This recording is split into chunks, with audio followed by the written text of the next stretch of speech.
Coaching questions, everything from corrective exercise selection, correcting your posture, correcting the structural imbalances in your body, your respiratory health, correcting your respiratory health, learning how to focus, supplements, dieting, biochemistry, endocrinology, hormones and steroids basically, how they affect the body. All of these things get answered on Sunday. Whoever pops on here, I answer the questions, whatever questions they are. If you think I'm wrong about something, please feel free to debate me. Just don't be rude about it. If you are, I'm just not going to respond to you, or I just might make fun of you. Here I educate people using science how to actually make efficient progress and results in your body. And that's what we're going to be talking about this Sunday with whoever pops on. So again, just anybody who hops on here, just go ahead, leave a question, and I'll get to you as soon as I happen to see it. Sometimes there is a delay in questions, just to let you guys know. I apologize if that happens. I'll get to your question as soon as I do see it.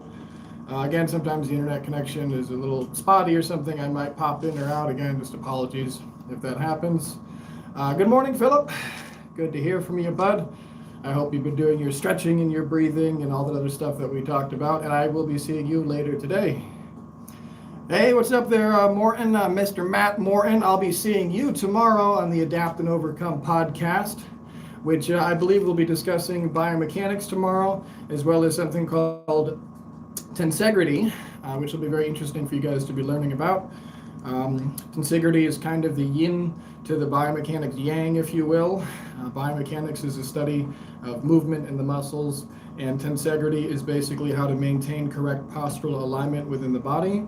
Because basically, most people just kind of think that their skeleton supports their muscles, but it's actually not quite that way. It's actually your muscles and your fascia support your skeleton and hold that into place through tension.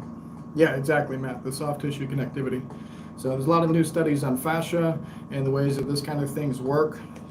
And we'll be discussing that. It's kind of, I don't want to say new biomechanics, but it's the additional layer of biomechanics which has been discovered the past 30 years ago or so.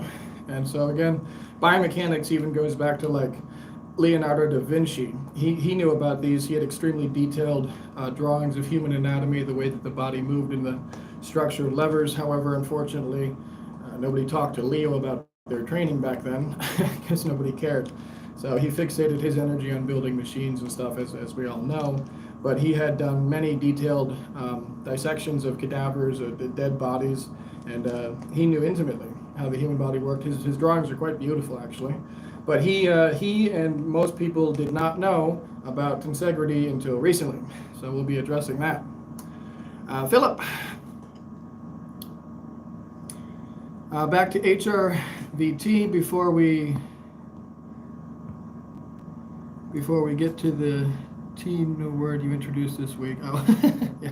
HRVT is heart rate variability training, something I have Philip and a few of my other endurance athletes and a few people doing at the moment. It's also good for things like emotional release and processing trauma. Me and Matt, we talked about that briefly. Hey Jay, how you doing? Good morning. What do I suggest for bringing up lagging lacs with respects to frequency, volume, etc.? Okay, I'll address this two ways. So number one, when you have a lagging body part, actually I should say I have an entire podcast with Doug Brignoli where we discuss this at length for about 20 minutes, the lagging body part. But anyway, so in regards to bringing up a lagging body part, the very best thing you can do is the best possible exercise. So for your lats, for example, that will be the 30-30 lat pull-in. And as far as frequency, you should be doing it the recommended frequency, which it doesn't matter. Again, if you're trying to build one muscle or prioritize one muscle growth over another muscle growth, you have certain things called myostatin inhibitors, and they kind of prevent your body from getting like outlandishly large in some areas and not in others. So in respect to the training frequency, for example, I have very small triceps. My triceps are disproportionately small to the rest of me, and that's because I have a very long muscle insertion on my tricep. So they don't look nearly as impressive as they would look on somebody shorter because the muscle insertion would be shorter. So for me, it's been a problem going on 10 years now with my training. But the only thing I can do is train them with the best possible exercise, with the greatest amount of frequency, et cetera, et cetera, et cetera, which I've already addressed many times. But just to keep it in a nutshell, correct frequency for any muscle on your body would be directly training that muscle 2 times a week, up to 3 times a week, but really you want to have 2 to 3 days in between for maximum rest. You want to be performing roughly 3 to 6 sets until just short of failure each set. And for your lat, I would just like to stress one of the reasons it might be an underdeveloped muscle group is purely from not training it correctly for so many years with pull-ups, chin-ups, etc. And of course, you're going to want to be training unilaterally for the cross-education purpose. That just means one arm at a time. And I would also just say that make sure that when you're doing it, you're doing a weight which doesn't make you pull your shoulder carriage up and back down like this, which is using momentum, of course. You want to only be moving the humerus down the elbow towards your hip joint. And again, you want to be stopping about 3 to 4 reps short of failure. If you're natural, meaning you're not taking any enhancing steroids or SARMs or anything else like that, your frequency should be 3 sets per workout, maybe up to 4.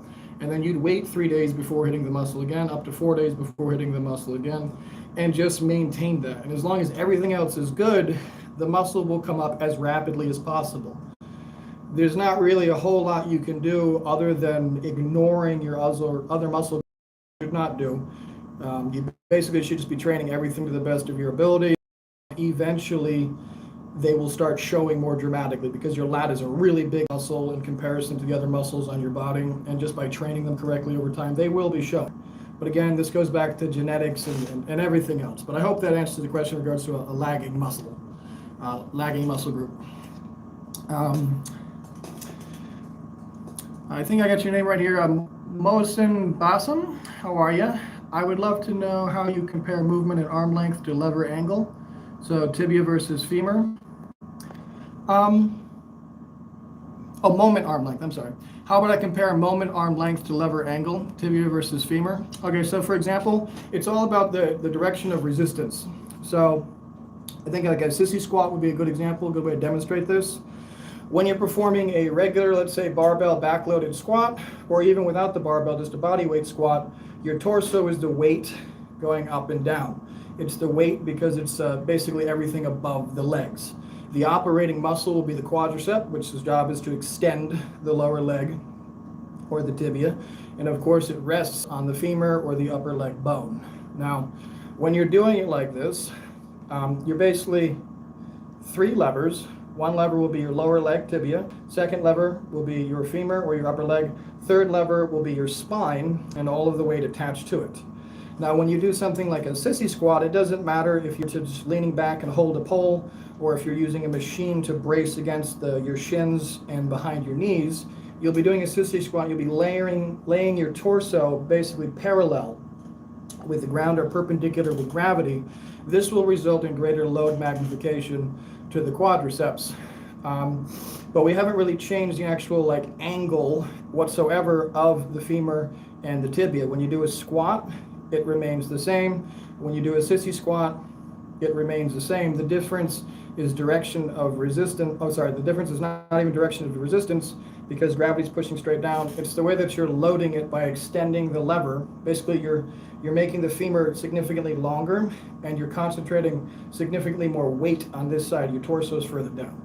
So that's going to influence how much magnification is being put onto the targeted muscle, in this case, the quadricep.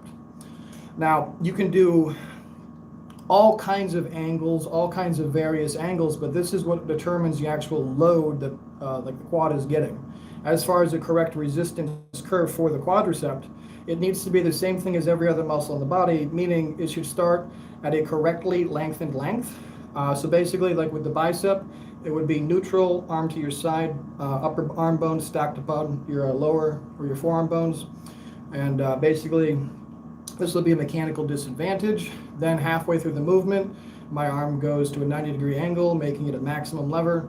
And then at the conclusion of the movement, where my bicep is weakest, I have mechanical advantage, which basically just means it's easier for me to pull from that angle. This is a correct resistance curve and should be applied to all the muscles on your body, provided you're pulling in a straight line insertion to origin. So I know it's kind of complicated, but I hope you understood the explanation. I actually hope I answered the question too. Next question.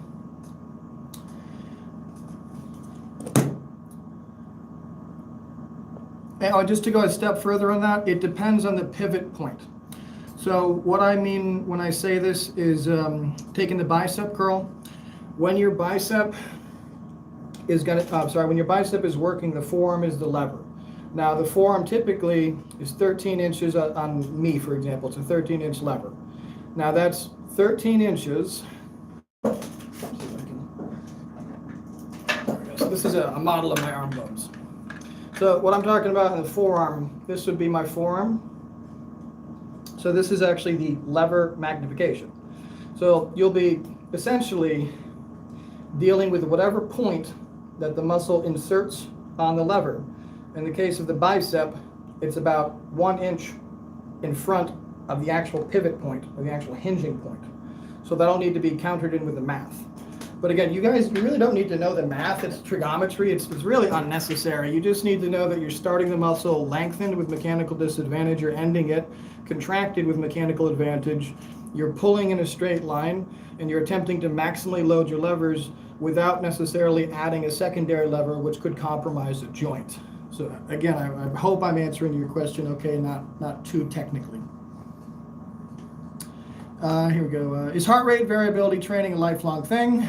By that I mean, is there ever a point where you master stress management and no longer do? Oh, yeah, absolutely, Philip. Yeah. So at the moment, Philip is doing HRVT training, heart rate variability training. He's doing a 20-minute session in the morning and a 20-minute session at night of this very specific breathing style. Now, in your case, Philip, no, absolutely not a lifelong thing. I would encourage people to do some form of breathing practice on a regular basis, but the whole 20 minutes in the morning, 20 minutes at night, that is excessive. You're doing that at the moment because you need to train your body to do this. You need to build the neurological pathways, get mindful of it, and then once you're comfortable doing this, you're going to go from simply doing 20 minutes morning and night to then 20 minutes practicing a specific skill within those 20 minutes morning and night.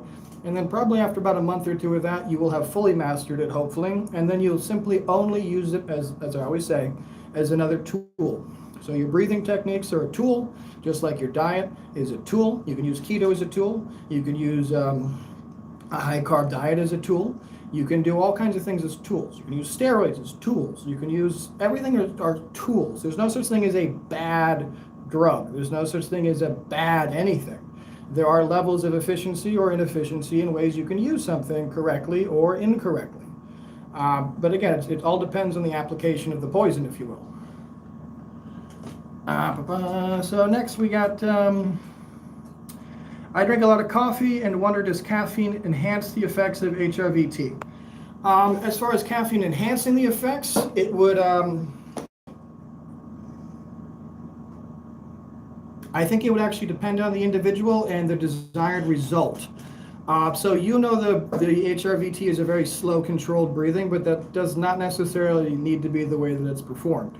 So it would end up on the desired result. In your case with the caffeine, it actually probably doesn't matter too much.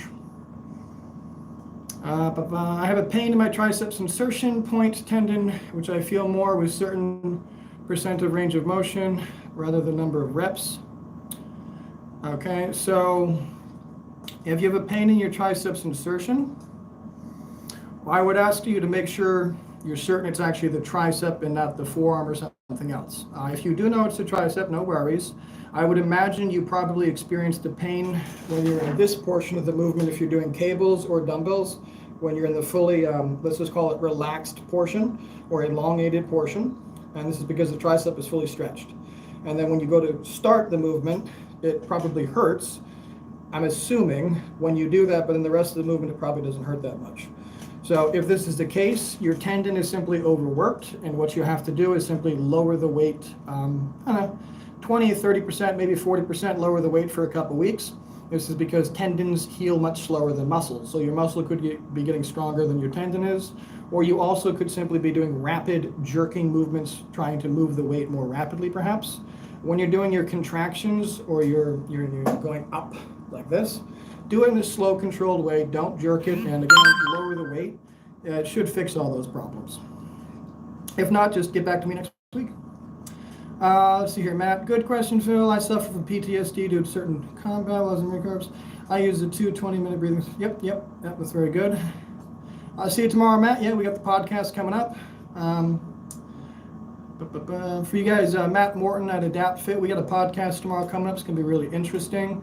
He's actually the natural handicap Mr. Olympia at the moment. We've been working together, having fun. Jay, what can I say about the biceps length during chin-up? Some would say shortening at the elbow during flexion, while the origin is lengthening during shoulder extension. Okay, so it's pretty simple. During a chin-up, your bicep is not working. I don't care what anybody has to say about this. I'll explain it to you very simple. So to answer your question simply, the bicep is in a pre-contracted or pre-shortened position, meaning this is something called active insufficiency. But regardless, it doesn't matter because the bicep does not participate during a chin-up. So let me explain this to you simply. I'll try. The actual lever which loads the bicep is the forearm, as you guys know. Now, resistance in the case of a chin-up is gravity or straight down. Now, when you're doing a chin-up, I understand that your upper arm is moving towards your grip, so you're doing like this. However, what is also happening is that the forearm is not leaving the neutral position with gravity. So a neutral lever is something like a building or a lamppost or anything else. If it's a domino standing upright, if it's neutral, there's no force being applied to it. There's no load being delivered to it.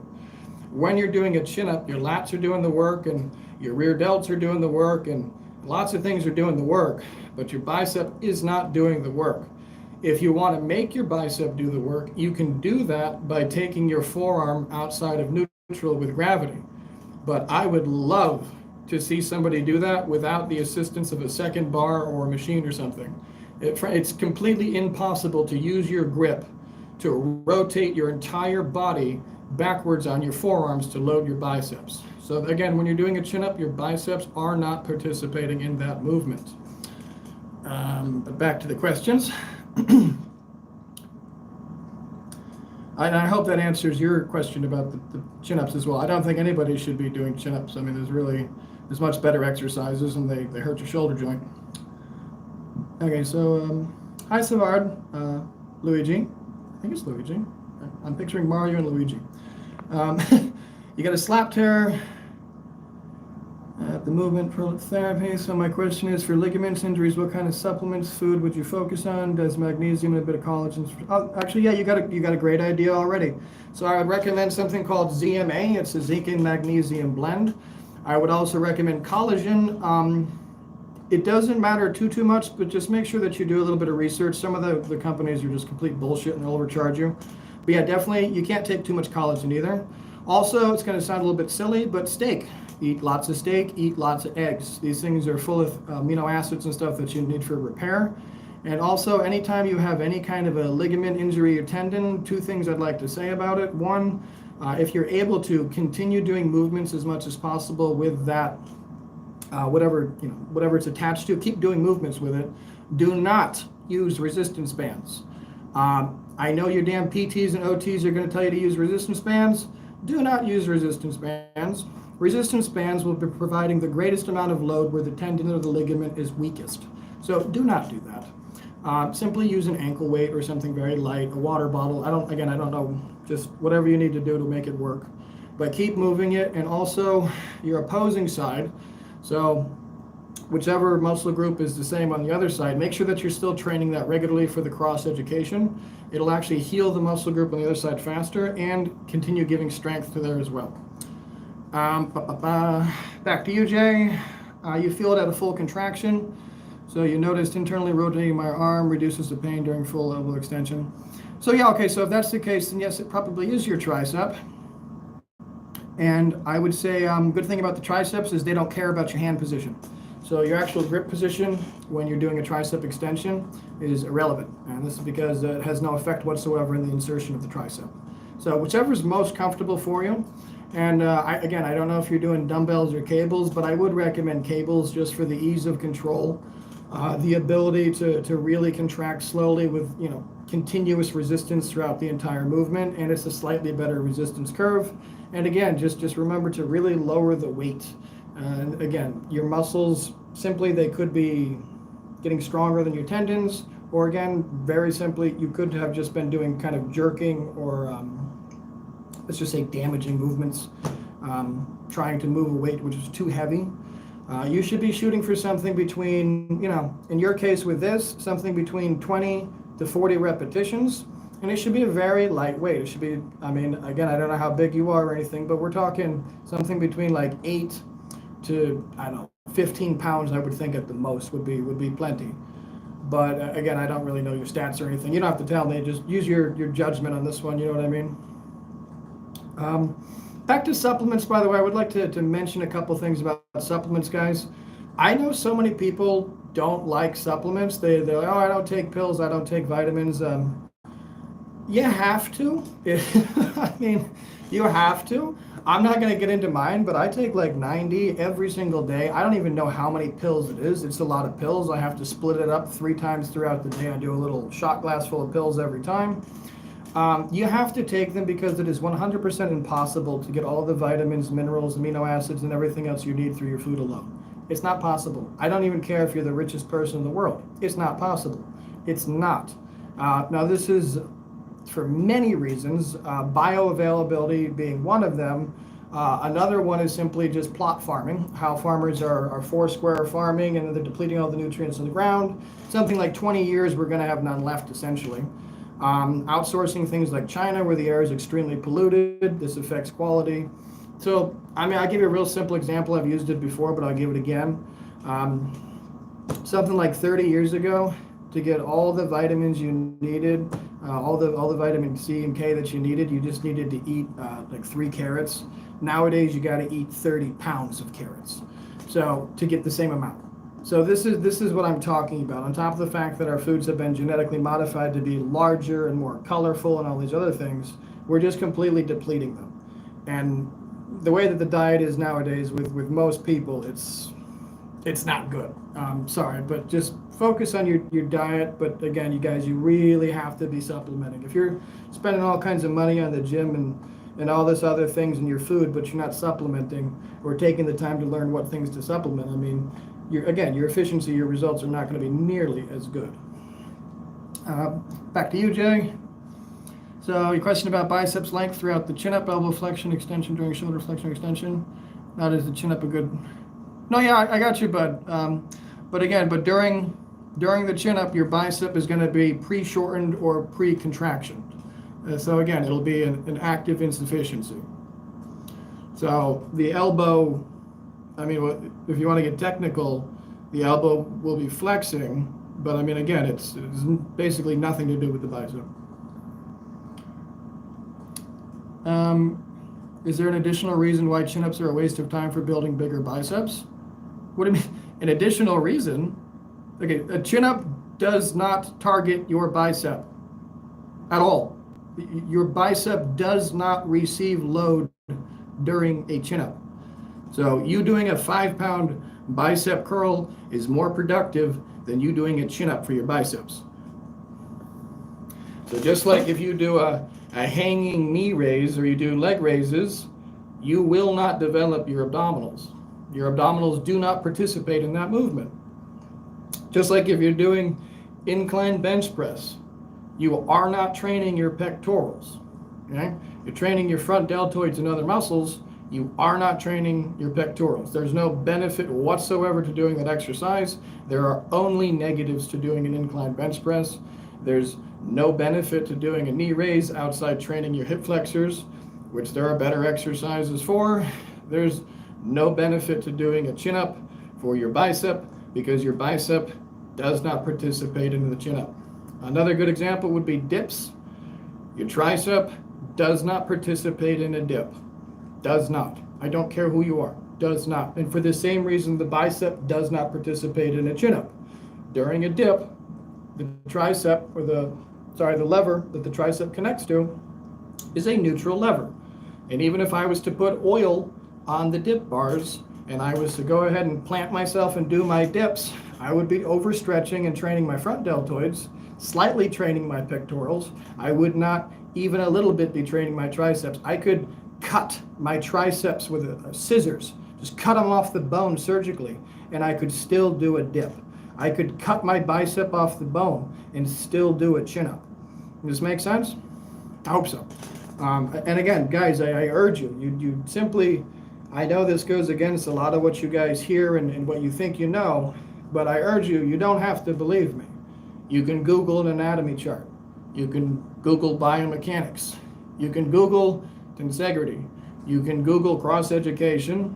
You can Google neurological conflictions. Anything I happen to say that you guys don't know what the word is, or you don't know quite what it means, or the physics don't quite make sense to you, I really encourage everyone to take the time to simply Google it, watch a 5-minute video about it.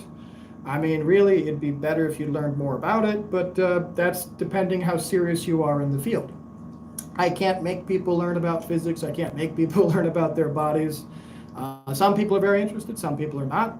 I try to train and help people who are intelligent, who care about having a healthy body, who care about having an amazing life, who care about being healthy and successful and making other people healthy and successful. I mean, these are the people I'm attempting to help. These are the people I try to help. I quite frequently, as you all know, receive nothing but dozens and dozens of hate emails and negative comments. But the good thing is these are all from just complete, fucking morons who literally have zero knowledge of physics, zero knowledge of anatomy, and they say things like, yeah, well, Arnold did this. Yeah, well, you're fat. Yeah, well, you're skinny. You have no muscles. What have you done? These are not actually arguments against science. They're not arguments against physics. These are anecdotal arguments. These are called ad hominem. They're personal attacks attacking me instead of attacking science. And it's the same thing that these religious, crazy fucking psychos do too. It's the same thing. They'll do everything that they can to address the argument, and they'll always take it back to feelings or belief instead of addressing science. And as we know, the reason we have anything, everything, including this phone that you guys like to debate me with, is because of science. That's why we have everything. Science applies to everything. The cars you drive, the food you eat, everything in the modern world is entirely due and has come around because of advancements in science.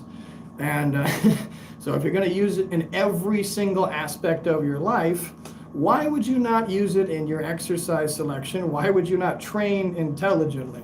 I mean, you guys in the comments, please feel free to enlighten me. Why would somebody, after hearing about biomechanics, after learning that there's only a single perfect exercise for every muscle in the body, why would they continue doing things like squatting and deadlifts and incline bench press? The only logical conclusion I can come to is they're complete fucking retards. They're hopelessly egocentric, and they care so much about what other people think of them. They would rather destroy their body and get no results to please other people. Or, I mean, they've just never heard this information. But again, I don't know how you cannot have come across some kind of information like this before, and I don't even know how you can even attempt to debate it.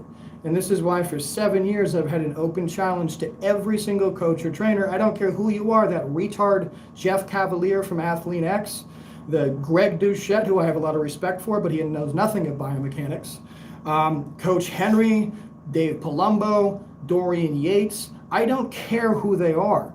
My arguments are completely non-debatable because you have better genetics than I do. And just because you took more drugs does not mean you can disprove physics, anatomy, or anything else. So, I mean, just enlighten me, guys. Why would anybody continue training like an idiot?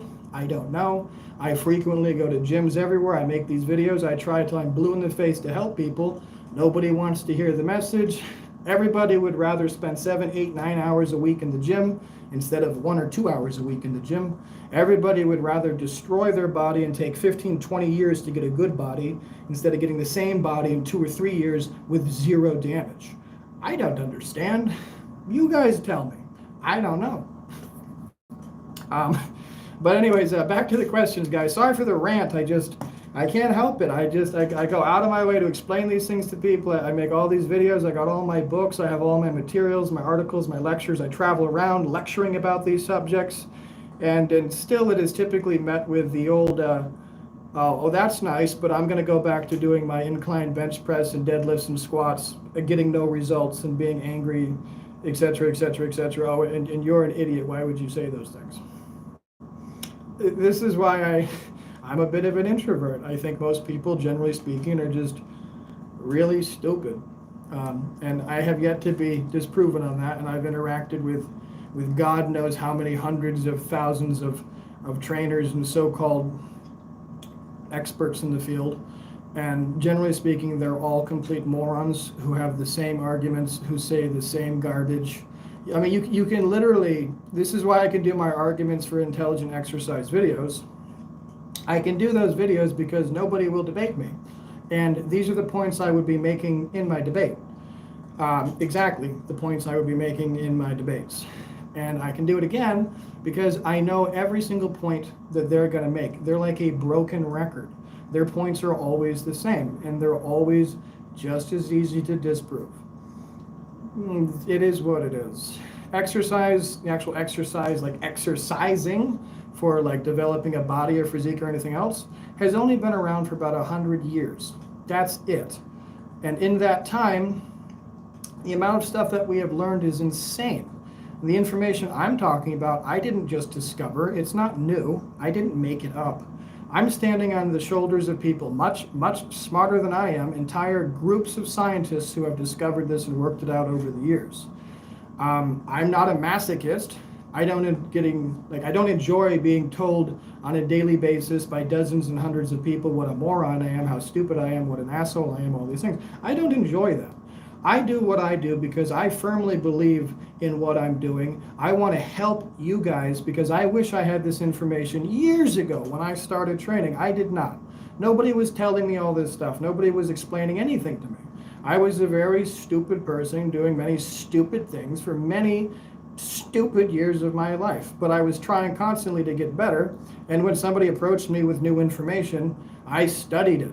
Something seems to be a lost concept nowadays, as everybody nowadays simply just wants to listen to whatever makes them happy and tune out everything else. They are ridiculously distracted. I find most people can't even read one of my articles all the way through.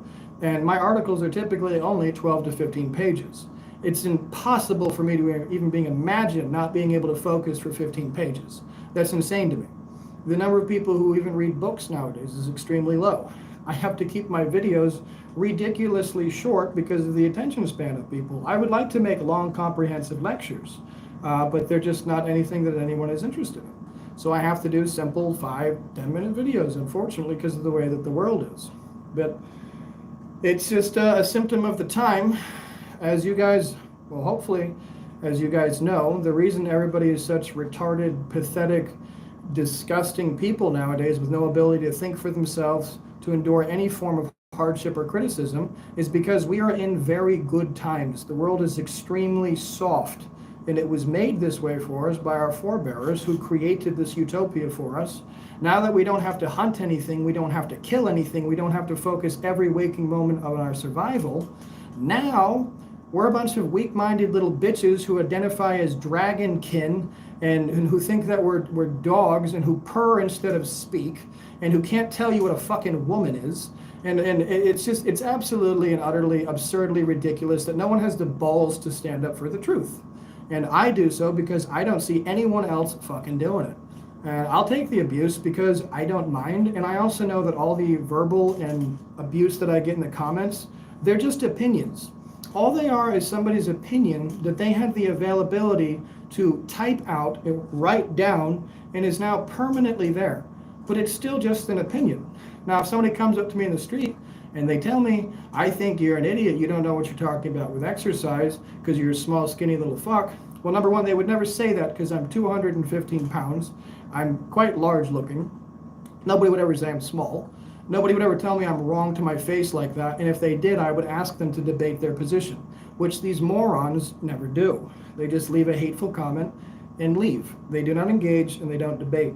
I've had dozens and dozens of people reach out over the years to debate me, and I always try to set up a debate with them because I love making people look like retards, but they always refuse to debate me in the end. They cut off contact, they won't go through with it, they refuse to schedule, etc., etc., etc. So 7 years, nobody's been willing to debate my physics or anything else, and I'm still here doing my shit for you guys. Back to you, Jay. I agree with you about the biceps not contributing during chins. I understand active and passive deficiency. I think I'm not addressing my question correctly. If the elbow remains extended while the shoulder flexes, then is the biceps shortened to some degree? Yes, yeah, that's what I said. It's a pre-contracted or pre-shortened. So yes. If the elbow remained flexed and then the shoulder extends, that is the bicep lengthening to some degree. Yes, that is the opposite. That would be, so just simple example. When I take my bicep and I go like this, I'm pre-shortening that muscle. This is why this is not a good position to do bicep curls in with cables, for example. You're working with a pre-shortened position. It's the same thing as doing a preacher curl. It's a pre-shortened muscle, able to generate less force and much more susceptible to damage. Let's just put it that way. Now, when I take my arm from here and I put it, let's say, behind my body, and I then try to do a bicep curl or something, it doesn't matter at that point, but I'm trying to do a bicep curl or something, the muscle is lengthened or pre-lengthened, meaning now it has a passive insufficiency. So I hope that answered your question. I have a video on this, Jay, where I explain it with math and anatomy. I think it's literally called Active and Passive Insufficiency Explained, if you want to look it up. It's in my, I think it's in the Red Pills of Resistance Exercise series I have. There's like 40 videos there, but check out that series. It's a pretty good video. I explain all that. But again, I really do like to demonstrate with the anatomy and with the math. I do both on purpose, by the way, just so you guys know, because I don't know how many YouTube videos I see where they take these really great anatomy illustrations and then they'll show you this great illustration and then they'll tell you, okay, so this exercise does those muscles, and it really doesn't. So I'm just letting you know the anatomy that I show you, those illustrations of anatomy movements and stuff, those are actually accurately representing what I want them to, just so we're clear about that. They're not some bullshit like you see on gym machines. You know, if you do this exercise, you target at least 12 muscle groups.